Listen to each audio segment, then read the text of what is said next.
హనుమకొండ జిల్లా మడికొండ మహిళా ప్రాంగణంలో ప్రజాపాలన ప్రగతి ప్రణాళికల్లో భాగంగా నిర్వహిస్తున్న మహిళా వారోత్సవాల సందర్భంగా మహిళల ఆధ్వర్యంలో ఏర్పాటు కానున్న పెట్రోల్ బంక్ కు శంకుస్థాపన చేశారు. ఈ కార్యక్రమంలో వరంగల్ ఎంపీ కడియం కావ్య, జిల్లా కలెక్టర్ చాహత్ బాస్పై, చైర్మన్ ఇనగాల వెంకటరామిరెడ్డితో పాటు గౌరవ వర్ధన్నపేట ఎమ్మెల్యే విశ్రాంత ఐపీఎస్ అధికారి కేఆర్ నాగరాజు పాల్గొన్నారు. ఈ సందర్భంగా ఎమ్మెల్యే కేఆర్ నాగరాజు మాట్లాడుతూ, ముఖ్యమంత్రి రేవంత్ రెడ్డి నాయకత్వంలోని ప్రజా ప్రభుత్వం లక్ష్యం 1 కోటి మంది మహిళలను కోటీశ్వరులుగా తీర్చిదిద్దడమని తెలిపారు. మహిళల ఆర్థికాభివృద్ధి కోసం ప్రత్యేక కార్యక్రమాలు అమలు చేస్తున్నామని చెప్పారు. అందరికి కూడా నా హృదయపూర్వక నమస్కారాలు, శుభాకాంక్షలు.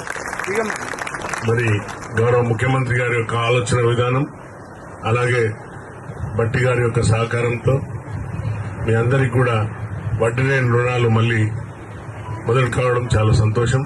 మరి దీని మీద అపహాస్యాలు కూడా చేసిన సందర్భాలున్నాయి. 2 పార్లమెంట్లో 1 కోటి మంది మహిళలను కోటీశ్వరాలు చేస్తా అంటే మరి ఎన్ని కోట్లు అయితే మన తెలంగాణ అని అపహాస్యం చేసింది. కనీసం కామన్ సెన్స్ లేకుండా, ఆలోచన విధానం లేకుండా మాట్లాడే మూర్ఖులకు నేను ఈ యొక్క డయాస్ మీదకి వెళ్ళి ఈ యొక్క ప్రాంగణంలోకి వెళ్ళి ఒకటి వారికి తెలియజేస్తున్నా. మూర్ఖులారా, మీరు ఆలోచించండి. చక్కగా పాడిండ్రు తల్లులు. పొదుపు అనేది ఎంత ఇంపార్టెంట్. మరి ఆ పొదుపుతోని ఏ ఒక్క మహిళ అయినా కూడా కోటీశ్వరాలు అయితే మాకు సంతోషం, ఆనందం. ఆ యొక్క కుటుంబం, ఆ యొక్క స్థానికత అన్ని కూడా బాగుపడతాయని భావిస్తున్నాం. మరి ఈ రోజు ఇంత గొప్పగా 4 గుంటల ఎన్ని ఇస్తారమ్మా? 14 గుంటలు ఇస్తున్నారు.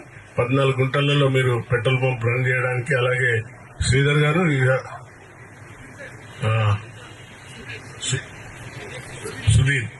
సుధీర్ గారు, similarly you have to run the CNG also.